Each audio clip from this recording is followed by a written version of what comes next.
student. Today we will discuss about longest common subsequence. Unit 3 algorithm 2 का topic है longest common subsequence. This problem we can solve by dynamic programming approach. Dynamic programming is a approach to solve the problem by dividing into the sub problems. We solve the sub problem once, then combine the solution. So first we will discuss about longest common subsequence. Longest common subsequence क्या होती है? पहले हम sequence की बात करें. What is sequence?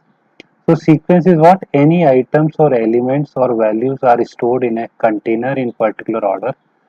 Like if we put values are in array. अगर हम कोई भी values store करते हैं, चाहे वो value किसी भी order में हो, but उनका एक specific index हो जाता है. This is called sequence.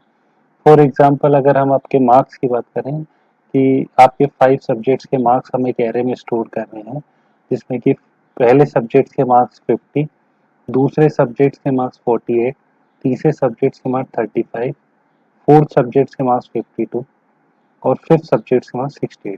तो मार्क्स की और वैल्यूज की जो वैल्यू है वो असेंडिंग डिसेंडिंग किसी भी ऑर्डर में हो सकती है क्योंकि मार्क्स रेंडमली हो सकते हैं.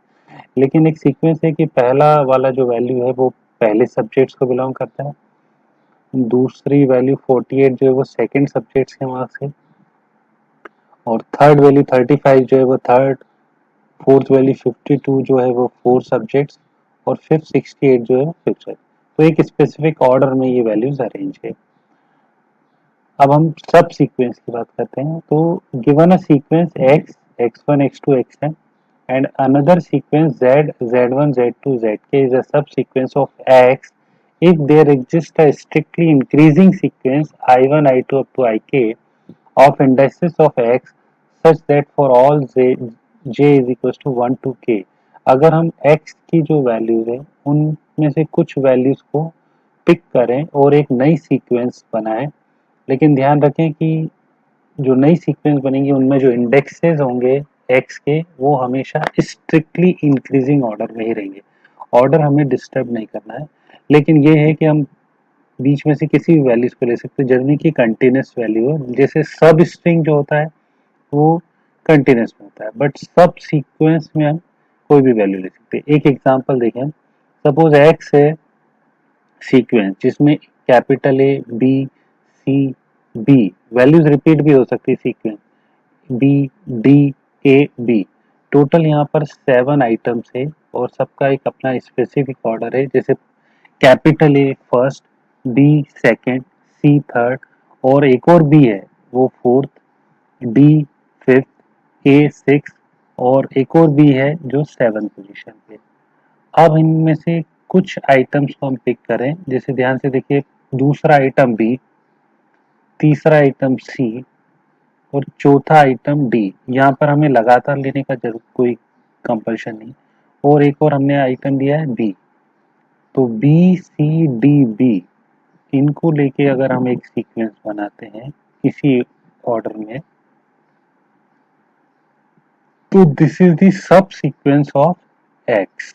तो B C D B is a subsequence of x और यहाँ पर उसके करस्पॉन्डिंग इंडेक्स कौन से, बी हमने लिए 2, 3, 5 और 7. तो ये तो हो गए सब सीक्वेंस. अब बात करते हैं हम कॉमन की. कॉमन मतलब दो में. तो given two sequence X and Y, sequence Z is a common subsequence of X and Y if Z is a subsequence of both X and Y. दोनों में होना चाहिए. जैसे फॉर एग्जांपल एक्स यहाँ पर A B C B D A B है और Y जो है वो B D C A B है. अब हमें एक्स और वाई दोनों में कॉमन सीक्वेंस लेना है. तो देखें बी सी ए जो कि एक्स में भी है, एक्स का दूसरा आइटम, तीसरा आइटम और सिक्स्थ आइटम अगर हम लेते हैं तो वो बी सी है. और वाई का हम पहला आइटम, दूसरा आइटम और तीसरा फोर्थ आइटम लेते हैं 1 1 3 4 तो भी बी सी है. तो B C is a common subsequence of both X and Y, hence become common subsequence but not longest common subsequence because there exists another subsequence. इससे बड़ी सीक्वेंस भी हो सकती है जैसे बी सी बी है which is also common to both x and y and have length 4. तो common subsequence एक से ज़्यादा भी हो सकती है. तो हमारा ऑब्जेक्टिव ये रहेगा कि हमें मैक्सिमम लेंथ कॉमन सबसीक्वेंस निकालना है. This is the actually our problem. Longest common subsequence problem called we are given two sequence x and y and wish to find a maximum length common subsequence of x and y. इस problem को हम dynamic programming से solve करेंगे. तो the key to the dynamic programming for longest common subsequence is what. यहाँ पर dynamic programming में हम एक फंक्शन लेते हैं, डायनेमिक फंक्शन जिसको बोलते हैं, और इसकी वैल्यू प्रीवियस फंक्शन वैल्यू पर डिपेंड करती है. Because dynamic programming problem is what, a problem is solve by dividing number of सब प्रॉब्लम. फॉर एग्जांपल जैसे फैक्टोरियल को हम सॉल्व करते हैं तो एक रिकर्शन यूज करते हैं कि फैक्टोरियल 5 जो है वो फैक्टोरियल 4 पर डिपेंड करता है. मतलब factorial 5 is equal to what, 5 into factorial 4, factorial 4, 4 into factorial 3, 3 factorial 2, 2 factorial 1, और 1 का हमें पता है कि बाय डिफॉल्ट. तो सेम यहाँ पर भी हमें एक रिकरेंस रिलेशन फंक्शन डिफाइन करना रहता है. तो Cij is the length of the longest common subsequence of first I character of x and first j character of y.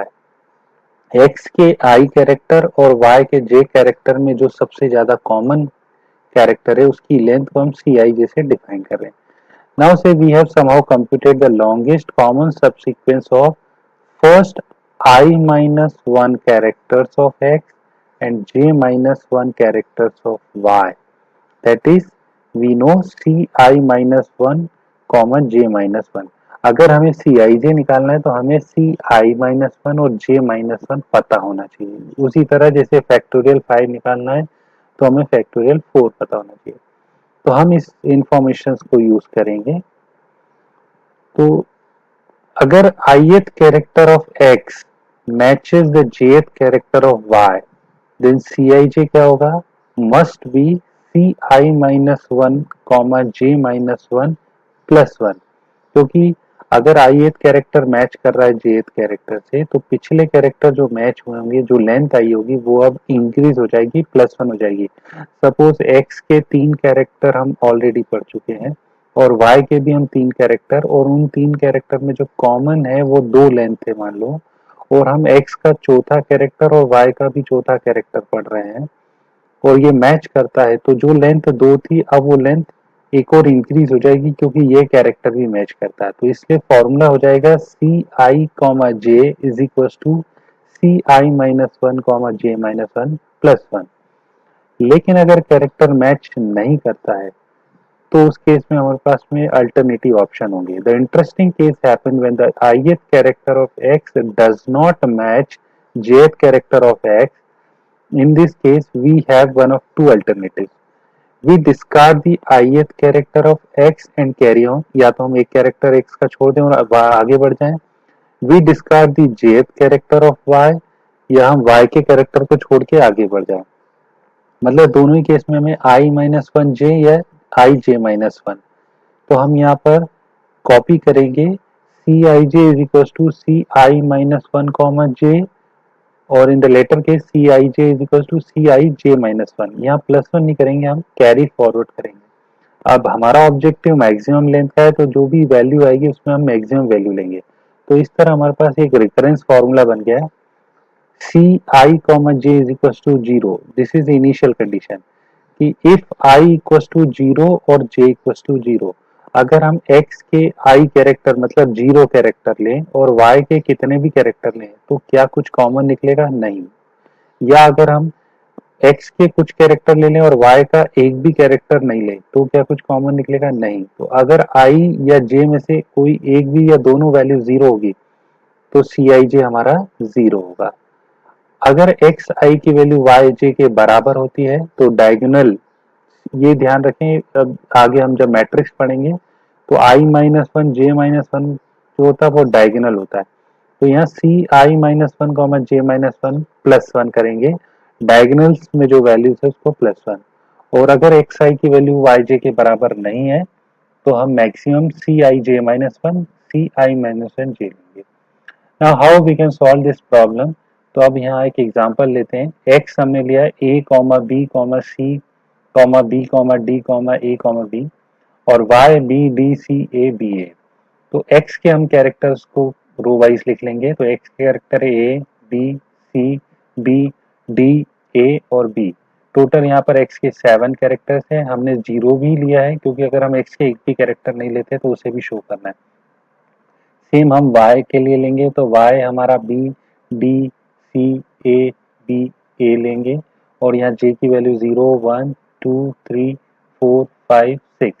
तो y के भी हमने कैरेक्टर ले लिए हैं और हम एक मैट्रिक्स बना देंगे। अब यहाँ पर हमें मैट्रिक्स में वैल्यूज रखनी है जो Cij, तो फॉर्मूले को हम एक बार रिवाइज कर लें कि Cij की वैल्यू 0 होगी यदि i की वैल्यू 0 और j की वैल्यू 0। तो यहाँ फर्स्ट रो और फर्स्ट कॉलम जो है वो हमारा 0 हो जाएगा। तो फर्स्ट रो और फर्स्ट कॉलम को तो आप हर क्वेश्चन में 0 फिल कर सकते हैं।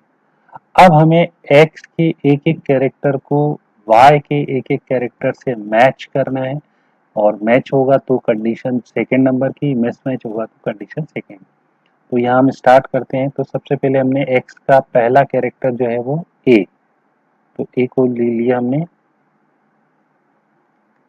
ये a, x का a कैरेक्टर लिया है हमने और अब हम इसको y के कैरेक्टर, तो y का पहला कैरेक्टर कौन सा है b, तो b और a ये मैच नहीं हो रहा है तो हम मिसमैच वाली कंडीशन में जाएंगे। मिसमैच में क्या होता है कि जो भी उसके i j-1 और i j, i j-1 और i j का मतलब ये होता है कि अगर हम इस पर्टिकुलर सेल पे हैं जो इसे कि हम ij बोल रहे हैं तो i-1 जो है वो कहाँ होगा, यहाँ पर होगा ऊपर, और j-1 कहाँ होगा, लेफ्ट में। तो ये दो वैल्यूज हैं जो i-1j और i j-1। तो जब मिसमैच हो तो आपको अपवर्ड और लेफ्ट दोनों में से जो भी वैल्यू और बराबर हो तो हम डिफॉल्ट वैल्यू लेंगे और हमेशा डिफॉल्ट हम ऊपर की तरफ मतलब मैक्सिमम की तरफ करेंगे। ठीक है, और ये है हमारा डायगोनल। जब हम मैचिंग होगी तो डायगोनल को देखेंगे। तो अभी तो फिलहाल मिसमैच है तो ये वैल्यू हम यहाँ 0 की वैल्यू यहाँ कॉपी कर लेते हैं। तो ये 0 हमने कॉपी कर लिया है और एरो हमने ऊपर की तरफ कर दिया है, तो ये हमने एरो ऊपर कर दिया है। अब हम आगे बढ़ते हैं। अब x का तो ए कैरेक्टर, अब बी का दूसरा कैरेक्टर कौन सा है, डी। अब हम डी को ए से कंपेयर करेंगे, ये भी मिसमैच है। तो मिसमैच में आपको पता है कि उसके अपवर्ड और लेफ्ट में जो वैल्यू है उसे हम कॉपी करेंगे। तो ये हमने 0 को कॉपी कर लिया है, एरो ऊपर कर दिया। अब अगला कैरेक्टर हम सी लेंगे। तो सी को भी अगर आप देखें तो ए और सी अगेन मिसमैच हो रहा है, तो मिसमैच की कैटेगरी में 0, एरो ऊपर की तरफ। अब हम बात करते हैं ए और ए।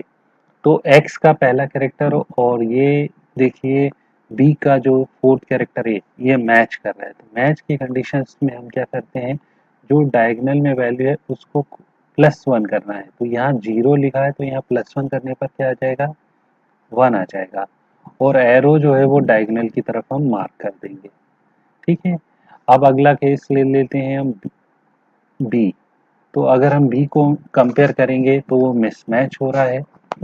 मिसमैच के केस में हम लेफ्ट में देखेंगे 1 है जो कि 0 से बड़ा है, तो हम लेफ्ट वाली वैल्यू को कॉपी करेंगे तो 1 आएगा यहाँ पर और एरो लेफ्ट की तरफ आ जाएगा। इसी तरह अगला कैरेक्टर ए जो है वो मैच कर रहा है।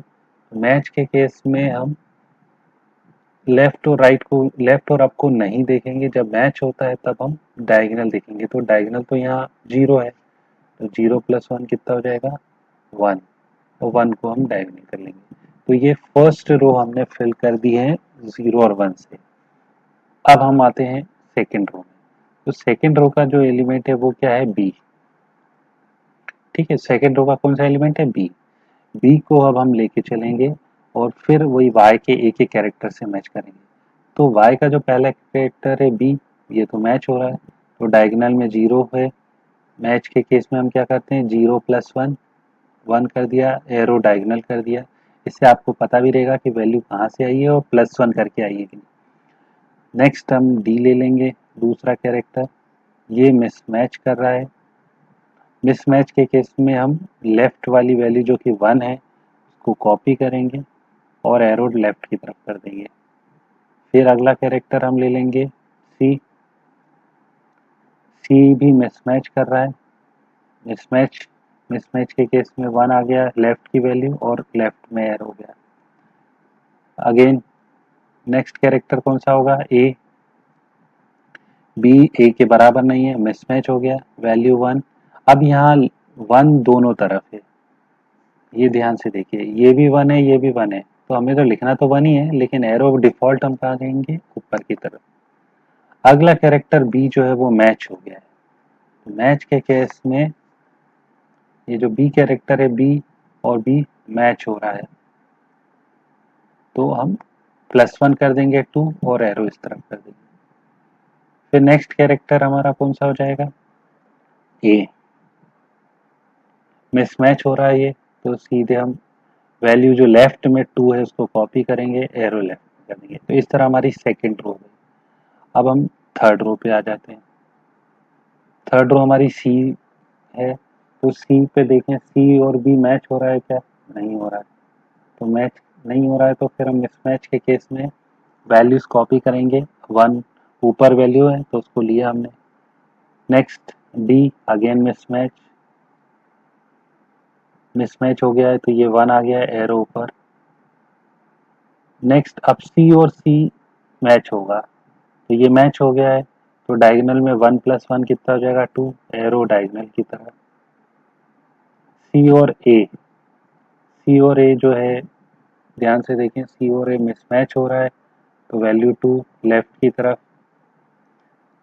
सी और बी, सी और बी मिसमैच हो रहा है, तो वैल्यू 2, दोनों ही तरफ 2 2 है, तो इसलिए एरो ऊपर की तरफ। सी और ए की बात करें हम, तो सी और ए मिसमैच हो रहा है। मिसमैच के केस में हम वैल्यू 2, दोनों ही तरफ 2 है, तो अपवर्ड एरो। तो ये हमारी थर्ड रो भी हो गई। अब एक और रो और बता देते हैं आपको, बी।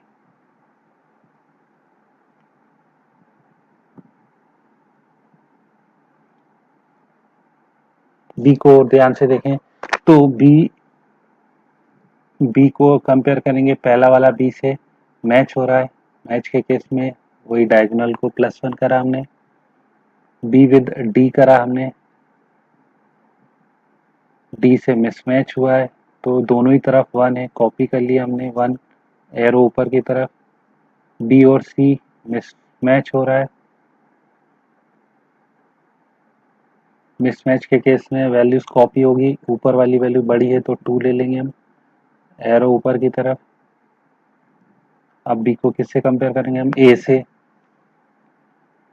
2 अगेन ऊपर की तरफ एरो, दोनों तरफ वैल्यू बराबर। अब बी और बी मैच हो रहा है, ध्यान से देखिए, ये जो अगला आया है y का जो पांचवा कैरेक्टर है, मैच हो रहा है। मैच के केस में क्या होता है, 2 + 1 दैट इज 3, और एरो डायगोनल की तरफ। बी और ए मिसमैच हो रहा है, तो 3 और एरो लेफ्ट की तरफ। तो ये हमने एक एक रो बढ़ा ली है, ठीक है। अब आप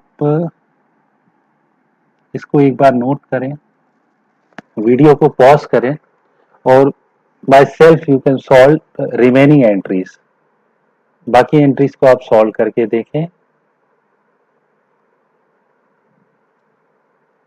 ओके, तो जब आप इसको सॉल्व कर लेंगे तो वैल्यूज इस तरह आ जाएगी। ये पूरी वैल्यूज फिल हो गई है। इसमें जो highest value bottom left right जो कॉर्नर है वो 4, मतलब मैक्सिमम लेंथ 4 आ रही है। अब वो कौन सी कॉमन सब सीक्वेंस है, कोई एक हमें निकालनी हो, लेंथ तो हमारी 4 आ गई, तो इसके लिए हम सबसे बॉटम वाला जो वैल्यू बॉटम राइट कॉर्नर उसको देखेंगे, और वो ये जो एरो है इसका सिग्निफिकेंस यही है कि एरो ही हमें बताएगा, तो एरो को हमें फॉलो करते हुए चलना है। तो जैसे ये ऊपर जा रहे हैं इसी तरह करना है। तो सबसे पहले बॉटम राइट 4 को हम हाईलाइट करेंगे, फिर नेक्स्ट वाले को, फिर ऊपर जाएंगे, फिर उसके ऊपर डायगोनल में जाएंगे, फिर लेफ्ट, फिर डायगोनल, फिर लेफ्ट, फिर डायगोनल, इस तरह हम 0 तक पहुंच जाएंगे। तो ये जितने हाईलाइटेड हुए इनमें जो डायगोनल है वो हमारे लिए इम्पोर्टेंट है, बिकॉज डायगोनल का मतलब होता है मैच। तो कौन कौन से है, ये देखिए, एक मैच ये हुआ था, दूसरा मैच ये हुआ था सी विद सी, तीसरा ये, और चौथा ये। तो इन डायगोनल को ध्यान से देखें, बी और बी मैच, देन सी और सी मैच, देन बी और बी मैच, देन ए और बी, मतलब बी सी बी ए। तो बी सी बी ए जो है वो एक कॉमन सबसीक्वेंस है और लेंथ हमारी 4 है। This is our solution. Clear? तो ये कुछ असाइनमेंट्स है आपको करने के लिए, इनको आप करके देखें और अगर कोई डाउट है तो आप मुझसे पूछ सकते हैं। Okay, thank you.